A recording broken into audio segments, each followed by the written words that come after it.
오늘 우리에게 주시는 말씀은 잠언 17장 1절로부터 6절의 말씀과 마태복음 5장 21절로부터 26절의 말씀입니다.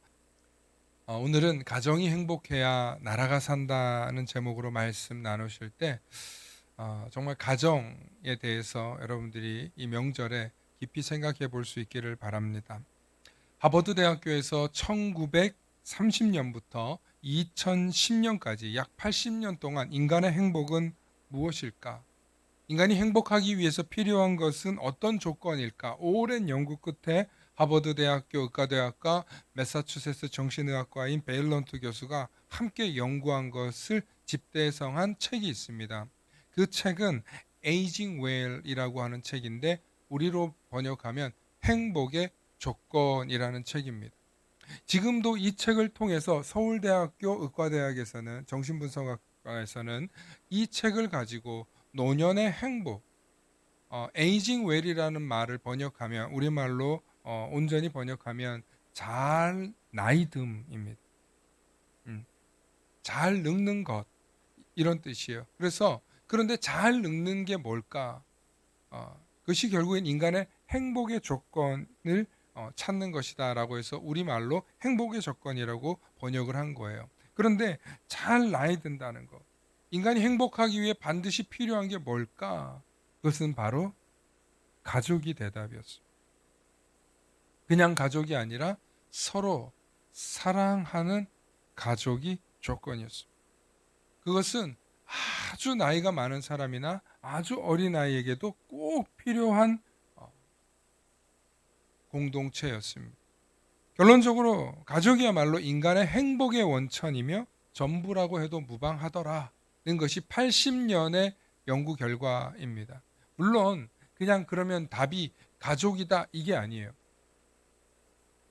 아주 엘리트 집단을 연구하기도 하고 또 아주 부자 동네를 연구하기도 하고 또 가난한 사람들을 집단으로 연구하기도 하고 뭐 유명한 사람들을 대상으로 연구하기도 다양한 분류군에서 연구합니다. 학력이 높은 사람, 부자, 전문직에 있는 사람, 유명한 사람, 무명한 사람 상관없이 다양한 사람들을 연구했는데 결국 그들에게도 행복의 원천은 뭐냐?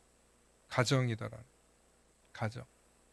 그러니까 가정이 행복하고 가정에서 사랑을 받지 못하면 인간의 행복은 다 탈락하더라는 거예요. 가정이 너무 소중합니다. 아니, 가정이 너무 소중하다는 말을 뭐 수백 번, 수천 번 해도 부족하지 않지만 그러면 가정이 어떻게 해야 행복합니까? 어떻게 해야 행복한 가정을 만들 수 있습니까? 라고 질문한다면 그것에 대한 대답은 결코 쉽지 않습니다. 왜냐하면 가족 구성원에는 할아버지도 있고 아들도 있고 딸도 있고 손주 손녀도 있습니다.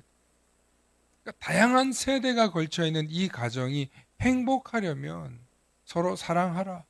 쉽죠. 그런데 어떻게 사랑해야 됩니까? 할아버지의 사랑을 어떻게 해야 손주가 알아들으며 시어머니의 사랑을 어떻게 해야 며느리가 알아듣고 자식이 어떻게 해야 부모를 사랑하는지 그 방법이 어렵다라는 것입니다. 그래서 예나 지금이나 가정교육을 잘 받아야 한다는 말이 지금도 통용됩니다. 그래서 저 사람은 집에서 가정교육을 잘 받았구나. 그러면 그게 뭐예요? 저 집에는 행복할 가능성이 높다는 거죠.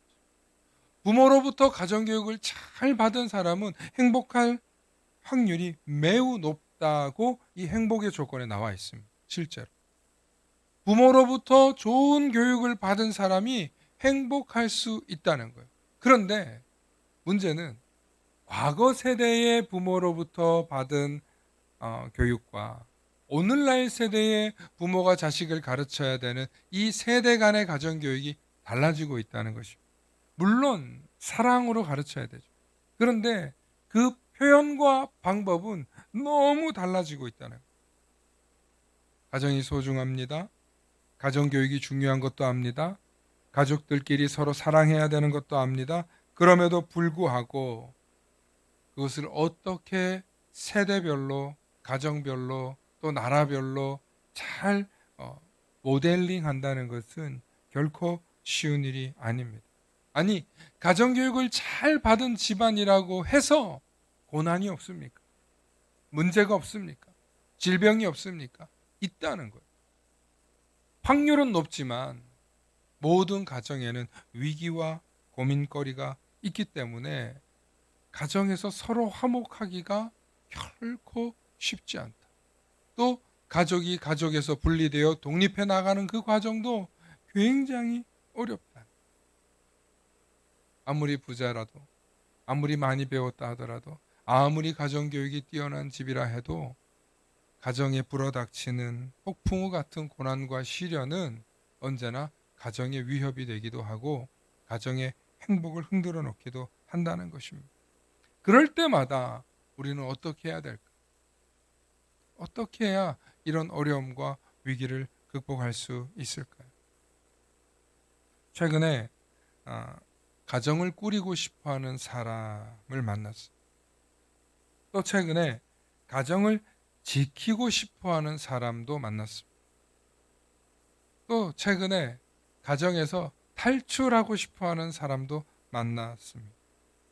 그런 분들을 만나서 상담을 해드리고 또 기도해드리고 문제를 해결해드리는 이야기를 할 때마다 성경의 답이 있고 성경이 주는 지혜와 성경 하나님의 말씀 속에 이 모든 사람들의 문제를 해결할 방법이 분명히 있다는 거예요. 문제는 우리가 이 하나님의 지혜를 깨닫는데 시간이 걸리고 우리가 이 하나님의 지혜를 이해하는데 누군가의 도움이 필요하다는 거예요. 가정의 문제, 개인의 문제, 모든 여러 가지의 문제들 속에 그 해결책을 제시해 드리면서 제가 느낀 것은 한 가지입니다. 이 하나님의 말씀을 잘 전해주는 것, 하나님의 지혜를 잘 전해주는 것, 이것이 해결책인데 그걸 잘 모른다는 것. 심지어 교회를 다니고 예수를 믿고 신앙생활을 한다고 하면서도 꼭 들어야 알아요. 성경에 다 있는데 과거에 오래전에 들었는데 왜 그럴까요? 왜 그럴까요? 사람은 자기 자신의 문제를 잘 못 보기 때문에 그렇습니다. 사람이 항상 거울을 보고 내 표정과 내 얼굴과 내 문제가 뭔지를 보면 되는데요. 대부분의 사람들은 자기 문제를 잘 몰라요. 그래서 우리나라 말에 유명한 말이 있습니다. 중이 요즘엔 잘 깎아요. 기계가 좋아가지고 중이 제 머리 깎아요. 그 얘기의 뜻이 이거잖아요. 자기 문제는 자기가 잘 해결하지 못한다. 맞아요. 저도 저희 가정의 문제, 저희 어떤 사모와의 갈등 문제 있을 때요. 목사님들 만나요. 목사님 만나서 서로 이야기 나누고 차 마시고 우리 사모님이 목사님들한테 우리 목사님이 어떻다 하고 다 일러 바치잖아요. 그럼 속이 다 시원하대요. 그럼 목사님들하고 사모님들이 다 막 나를 막 공격할 것 같죠. 그러지도 않아요. 아, 그러셨구나. 목사님, 사모님 좀 더 위로해 주세요. 더 사랑해 주세요. 하고 제3자가 한마디를 던져줄 때요. 위로가 있어요. 힐링이 있어요. 그래서 여러분, 인간은 혼자 사는 게 아니에요. 주변에 좋은 사람들이 여러분들 곁에 두셔야 돼요. 할렐루야. 그래서 여러분들 곁에는 따릅시다. 내 옆에 좋은 목사님 한 분은 모시고 살자. 예. 여러분, 멘토예요. 목사가 여러분들 가정의 멘토예요. 여러분들의 굉장히 많은 멘토 역할을 합니다. 그래요, 안 그래요? 그래요, 안 그래요? 예, 여러분들 다 그거 느끼시기 때문에 저희 교회에서 신앙생활 하는 거잖아요. 다른 분들도 마찬가지. 그런데 여러분, 내가 스스로 멘토를 다른 데서 찾잖아요. 그러면 그 교회에서 은혜 못 받아요. 정말 중요한 얘기입니다. 제가 가정이 살아야 나라가 산다는 메시지를 지금 전한 이유는 사실 이제 2부 올해 2024년에 새로운 이제 말씀의 핵심들을 얘기하는 건데 여러분 가정이 살려면요 따라합시다. 가정이 살려면 나부터 살자. 여러분, 내가 살아야 돼요. 내가 살아야 돼. 내가 죽겠는데 무슨 여러분, 내가 죽겠으면 가정도 필요 없어요. 내가 죽겠으면. 따릅시다. 내가 살아야 가정이 산다. 예, 여러분, 가정에서도요, 한 사람이 힘있게 영적으로 살아있으면 그 가정 살립니다. 이게 너무 중요해요. 사실 복음의 핵심이고 하나님의 사랑의 핵심이에요. 네가 살아나라는 거예요. 오늘은 이제 거기에 좀 집중하기 전에 먼저 가정에 대한 소중함에 대해서 좀 나누려고 하는데, 따라서 마음속에 분노를 잠재워야 행복이 온다. 예. 오늘 마태복음 말씀에 살인하지 말라는 말씀부터 예수님이 하십니다. 그러니까 너희가 살인하지 말라는 이야기부터 들었을 것이다. 그런데 그 이전에 형제에게 노하지 말라, 형제에게 분노하지 말라, 형제에게 바보라고 하는 사람은 지옥에 던져질 거다. 즉 형제를 무시하고 형제를 놀리는 사람은 나쁘다는 거예요. 그게 먼저라는 거예요. 그런데 그보다 더 먼저, 그럼 형제를 왜 놀리냐는 거예요. 형제를 왜 핍박하냐는 거예요. 마음에 분이 있기 때문에. 여러분, 형제와 화목하게 하기 위해서는요, 제일 먼저 해야 될 일이 뭐냐면 나의 분노를 다스려야 돼요. 그런데 대부분 형제 간에 갈등이 일어나는 원인이 뭔지 아세요? 형제 간에 서로 분노하는 원인이 뭔지 아세요? 돈 때문이에요. 돈 때문에. 형제가 어릴 때는 물건, 장난감, 옷, 뭐 자매들끼리 막 옷 가지고 난리 나잖아요. 형제들끼리는 뭐 장난감이나 물건 가지고. 그런데 나이 들어서는요, 돈 때문에 갈라져요. 돈 때문에. 그리고 돈이 많은 형제가 있고 돈이 가난한 형제가 있잖아요. 이것도 굉장히 큰 어려움이 있어요. 돈이 좀 있는 형제가 돈이 없는 형제한테 베풀 때요, 여러분, 베푼다고 해서 상대방이 무조건 좋아하지 않습니다. 베푸는 쪽이나 베품을 당하는 쪽이나 서로 갈등이 생기기 마련입니다. 왜 그런지 아세요? 이웃은 달라요. 따라서 형제는 경쟁적 관계다. 예. 부모가 그렇게 키워서 그런 게 아니라 이 속에서부터 수평적인 관계이기 때문에, 물론 형, 동생, 누나, 동생 간의 어떤 서열은 있지만 그렇지 않아요. 여러분들 깊이 속을 들여다보세요. 인간의 심리학을 들여다보면요, 서로 네가 나보다 더 잘 사는데 네가 운이 좋아서야 라고 생각해요. 대부분의 형제들이. 네가 나보다 더 잘나서라고 생각하지. 왜? 같은 배에서 태어났기 때문에. 그래서 인간은요, 비교 대상으로 바라봐요. 비교 대상으로. 경쟁 관계로 바라봐요. 그래서 어느 한쪽이 기울잖아요. 그러면 형제 간에 화목하기 어려워요. 그러나 화목할 수 있는 방법이 있어요. 잘 사는 쪽에서 베풀 때요, 조용히 베풀면 돼.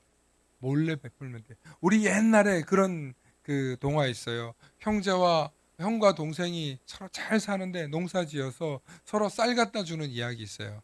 예, 서로 어려운 형편에 쌀 갖다 주는 이야기 있어요. 그런 이야기가 왜 있습니까? 몰래 하는 거예요. 몰래. 형이 동생한테, 동생이 형한테. 왜냐하면 이 서로 우애 있게 지내려면요, 서로 인내하는 모습이 필요하고 서로를 존중해 주는 모습이 필요해요. 그런데 형제 간에 서로 존중하는 법을 배우기가 어렵습니다. 그래서 부모님들은요, 자녀들이 서로 존중할 수 있도록 잘 가르쳐야 돼요. 너는 형을 무조건 깍듯이 모셔야 돼. 형은 동생을 무조건 사랑해야 돼. 여러분, 그렇게 가르쳐도 백날 소용없어요.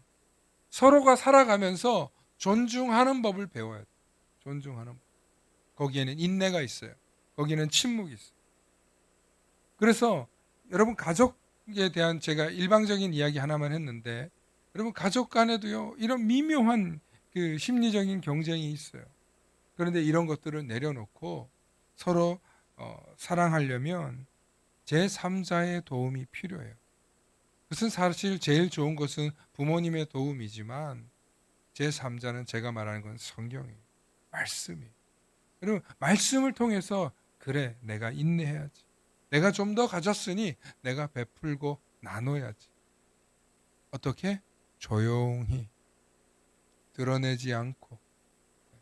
여러분, 제가 가족 간의 솔루션 하나 해결해 드렸습니다. 여러분 기억하십시오. 형제 관계는요, 어떤 관계라고요? 경쟁 관계예요. 경쟁 관계. 특히 가족과 가족이 생겨버리면요, 더 그렇습니다. 두 번째, 부모님이 자녀들을 대할 때 일이에요. 부모가 자녀를 대할 때. 부모 입장에서는 자녀가 소중하지 않은 자녀가 없어요. 그런데 조금 어려운 자녀에게 더 마음이 쓰여요. 좀 어렵고 못 사는 자녀에게 손길이 가요. 그런데 여기서 문제는 뭐냐면 어려움 속에 있는 자녀가 지혜롭고 현명하거나 혹은 어려움 속에 있는 자녀가 도움받는 것에 대해서 감사하면 되는데 문제는 어려움 속에 있는 자녀가 대부분 자격지심이 있습니다. 도움받는 것에 대해서 괜한 그 표현 어떻게 해야 될까요? 괜한 마음속에 불편함이 있어요. 더 응석 부리고 더 못나게 굴고 더 미성숙한 모습이 드러날 때가 있어요. 그럴 때 부모는 알죠. 저 자식 어려운 거. 그런데 이 못난 자식이 도둑이 제발 저린다고 도움받고 어려움에 있을 때 그때 침묵하면 되는데 큰 문제를 일으켜요. 그걸 예상하셔야 돼요, 부모님은. 어려움 속에 있는 자녀들이 있을 때 그걸 예상하셔야 돼요. 그리고 그럴수록 더 온 가족이 잘해낼 수 있다. 잘해낼 것이다. 저 녀석이 지금은 저렇게 어렵지만 잘 일어날 것이다 하고 따릅시다. 온 가족이 응원해주자. 예. 여러분 온 가족이 응원해주면요 일어납니다. 온 가족이 응원해준다는 게 뭐예요? 존중해주는 존중.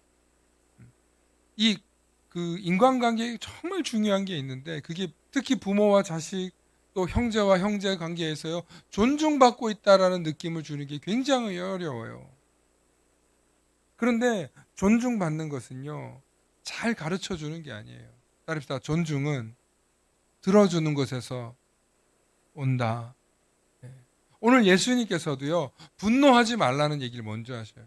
형제끼리 너희 살인하지 말라가 중요한 게 아니라 형제끼리 분노하지 말라는 거예요. 분노하지 말라.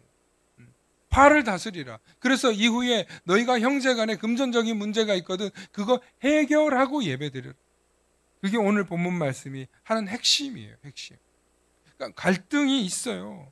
가족 간에 특히 여러분 명절 지나고 나면 이제 이번 주 이번 주 내내 이제 뉴스 나올 거예요. 가족 간의 불화 이야기. 뉴스부터 시작해서 신문 기사로 이제 가족 간에 왜 터집니까? 왜 터지냐면 가족은요. 오랫동안 살아온 세월 동안 쌓인 한이 있어요. 갈등이 있어요. 캐캐 묵은 옛날 거 꺼내가지고 다 잊은 줄 알았는데 그거 꺼내가지고 엄마가 이랬지 않냐고 형이 이랬지 않냐고. 여러분 이거 어떻게 해결해요? 안 돼요. 해결 안 돼요. 그것은 숨겨져 있는 상처고 갈등이기 때문에 언제 이게 잠잠해지냐? 언제 이게 덮어지냐? 따릅시다. 존중받을 때. 존중받을 때. 존중이라는 건요. 막 가르치는 게 아니에요.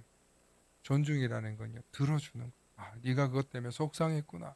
네가 그것 때문에 힘들었구나. 네가 그것 때문에 그때 그렇게 마음에 상처를 줬구나. 들어주세요. 들어주세요. 들어주는데 돈 듭니까? 좀 엉덩이가 아파서 그렇지. 들어주는데 뭐 좀 취미 터서 그렇지. 그렇게 힘든 거 아니잖아요. 그런데 들어주는 게 사람을 살린다는 거예요.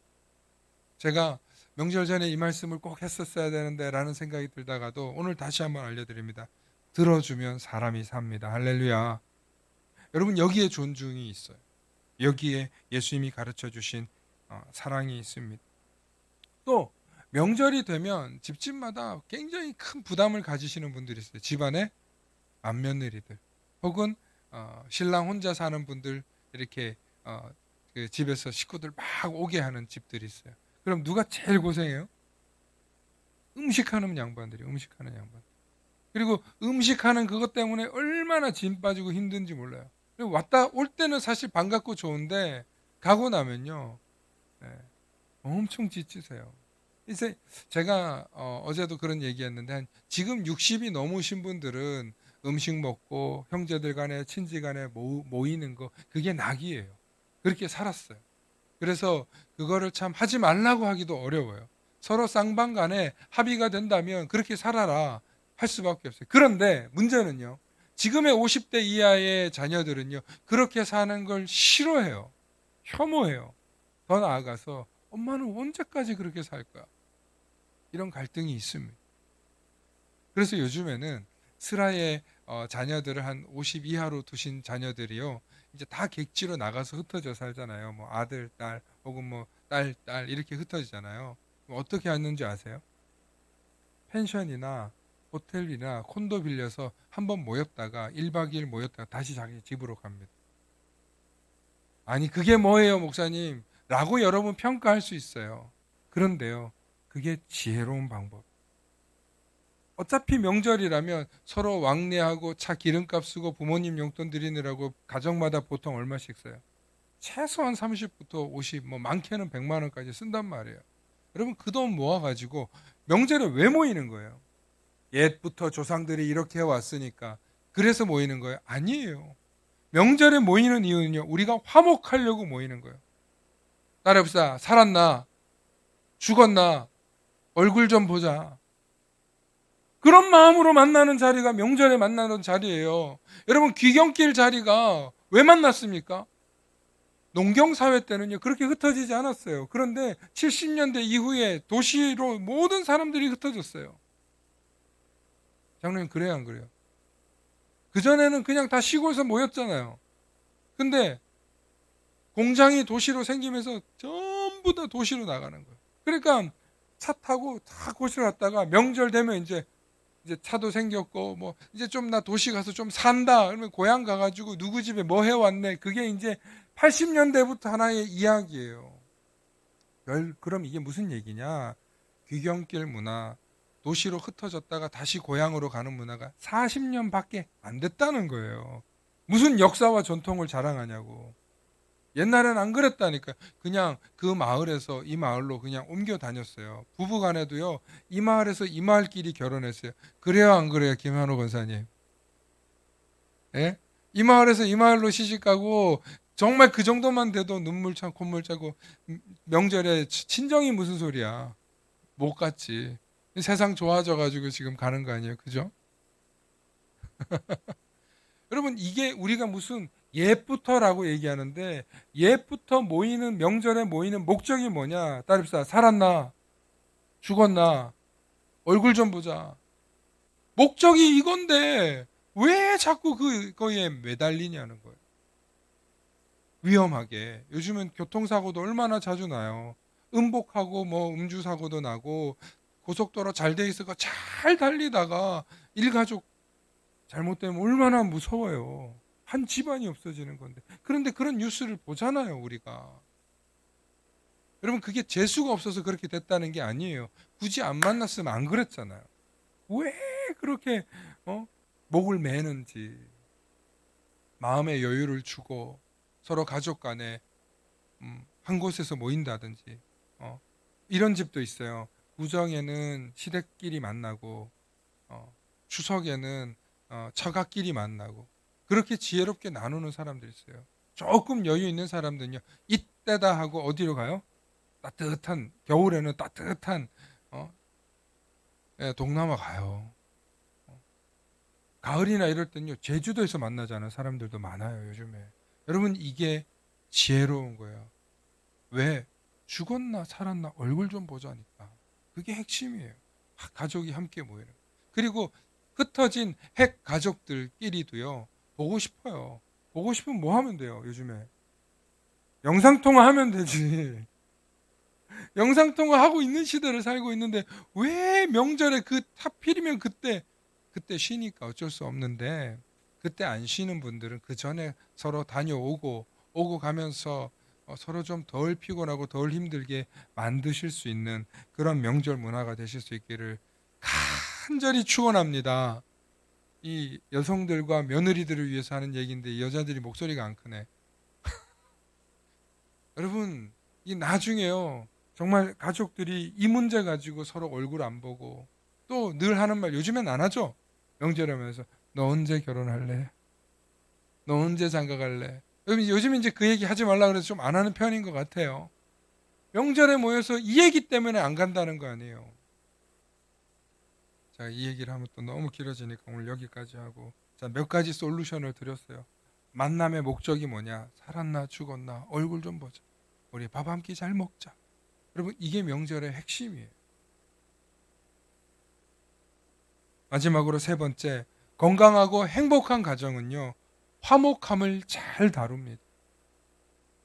건강하고 행복한 가정은 화목함을 잘 다룬다는 거예요. 오늘 잠언 17장 1절의 말씀에 마른 떡 한 조각만 있고도 화목한 것이 제육이 집에 가득하고도 다투는 것보다 낫다. 제육이 뭐냐면 큰 잔치를 매일 벌리는 집하고도 소용이 없다는 거예요. 마른 떡 한 조각 가지고 화목한 집이 더 낫다는 거예요. 그러니까 화목은요, 꼭 경제적인 이유만 있는 것은 아니에요. 마음의 자세예요. 온 가족의 태도예요. 화목이 중요한 거 모릅니까? 가정이 화목해야 가와만사성이라고 복이 들어온다는 거 모릅니까? 알아요. 그런데 화목하기 위해서도 아까 말씀드린 대로 서로 노력이 필요해요. 그 노력이 뭐냐면 서로가 서로를 존중하는 거예요. 그리고 존중하는 방법 알려드렸어요. 어떻게 한다고요? 돈 안 들어요. 뭐 한다고요? 잘 들어주는 거예요. 명절만 되면 가르치시는 분들이 있어요. 이렇게 살아야 한다. 덕담이라고 해서 한 2시간 가르치시는 분이 있어요. 네, 저희 외가가 그래요. 가면 한 2시간 동안 듣다 와야 돼. 저를 정말 사랑하셔가지고 네가 목사면 진짜 훌륭한 목사가 돼야 되지 않냐 하고 유명한 목사님들 얘기 다 하면서 듣다 보면 2시간이.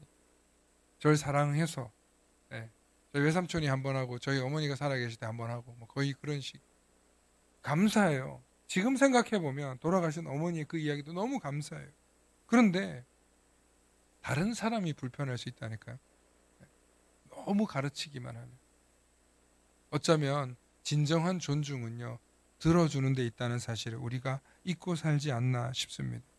사랑하는 성도 여러분, 자기 주장만 내세우고 자기만 가르칠 수 있다고 생각하는 가정에는요, 불화밖에 없어요.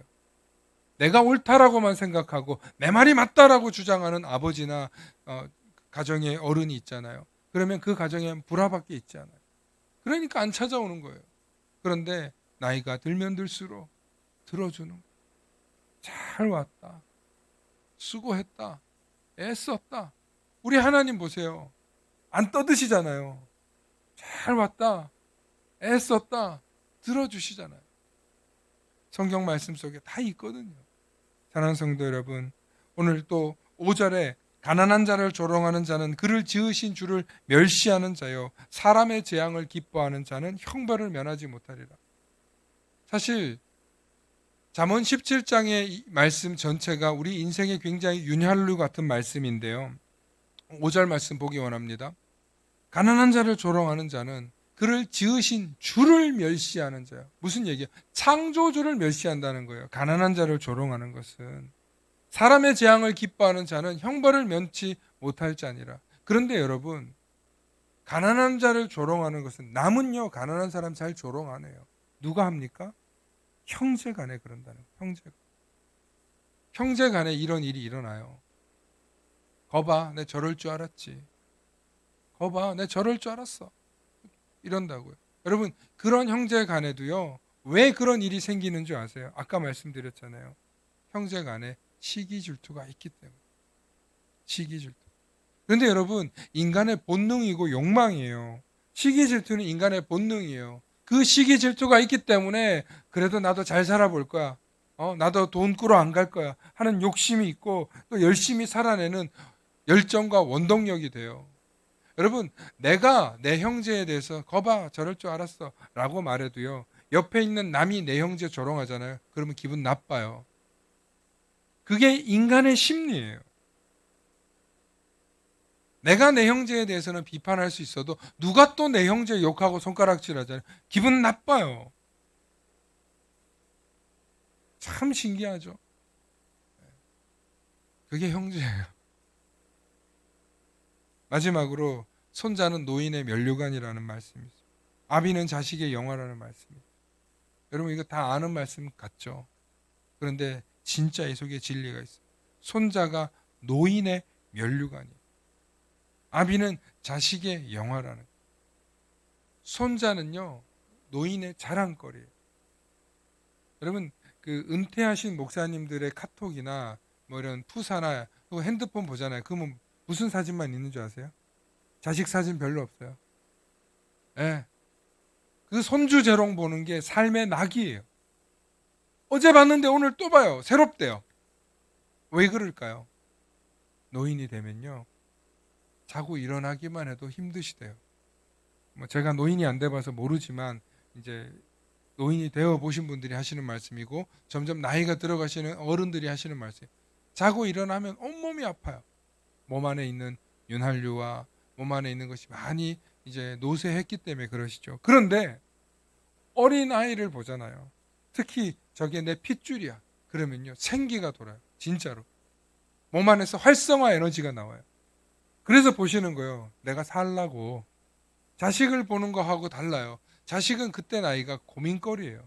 저 애쓰고 수고하고 인상 팍팍 쓸 때가 40대, 50대거든요. 사느라 제일 허리도 제대로 못 피는 사실 시기가 그때예요. 근데 손주들은요, 보기만 해도 이뻐요. 얼굴 자체가 천국이에요, 애들이. 그러니까 그거 보면 노인이 되면 될수록 뭐가 있냐? 에너지가 나오는 거예요. 그래서 노인이 되면 될수록 손주들이나 혹은 남의 손주에게 인정받으려면 여러분 밝은 옷 입고 다니시기 바랍니다. 그리고 몸에 이렇게 뭐 향수도 좀 뿌리고 노인이 되면 그러셔야 돼요. 사랑하는 성도 여러분, 노인이 되면 자식이 주는 기쁨보다 손주가 주는 기쁨이 크다는 사실 잊지 마시기 바랍니다. 그리고 자녀가요, 아버지의 영화예요. 자식이 잘 돼야 아버지가 영화롭게 살 수 있어요. 그렇기 때문에 자식을 잘 키우는 일은 너무 귀해요. 아들, 딸 구별 말고 차별하지 말고 내 자식 중에 정말 내게 효도하고 잘할 자식을 여러분 기대하면서 키우십시오. 그것은 노년에 할 일이 아니라 사실은 지금 젊은 여러분들이 하실 일입니다. 그리고 우리가 해야 될 일입니다. 그러므로 자식이 나에게 영화를 끼쳐주는 존재라는 사실을 잊지 말고 여러분 열심히 자녀를 위해서 기도하고 또 믿음으로 잘 양육하실 수 있기를 축원합니다. 오늘도 이 귀한 명절 기간에 정말 가정이 살기 위한 여러 가지 말씀 드리고 싶은 게 너무너무 많아요. 오늘은 여기까지 하고요. 따라해 봅시다. 내가 살아야 가정이 산다. 가정이 살아야 나라가 산다. 여러분 나라가 어렵다 그러고 세상이 흉흉하다 그러는데요. 여러분 먼저 내가 사십시오. 그 다음에 가정을 살리십시오. 그러면 모든 것이 살아날 것입니다. 그리고 하나님의 말씀은 나를 살리고 가정을 살리고 나라를 살린다는 사실을 잊지 마시고 늘 그 말씀을 가까이 하며 가족에게 노하지 말고 가족의 대화 가운데 서로 경청하고 존중하여서 서로 깊은 우애와 사랑을 나누실 수 있기를 축원합니다. 함께 기도하십니다. 좋으신 아버지 하나님 참으로 감사합니다. 하나님 오늘도 우리에게 베풀어 주시는 귀한 말씀의 은혜를 깨닫습니다. 이 말씀을 통하여서 내가 살게 하시고 가정이 살아나게 하시고 이 나라가 살아나는 은혜를 부어 주시옵소서. 이 일을 위하여 말씀이 선포되는 교회 되게 하시고 온전히 가정을 가르치고 살리는 교회 되도록 축복하여 주시옵소서. 감사드리며 우리 주 예수님 이름 받들어 기도 올리옵나이다. 아멘.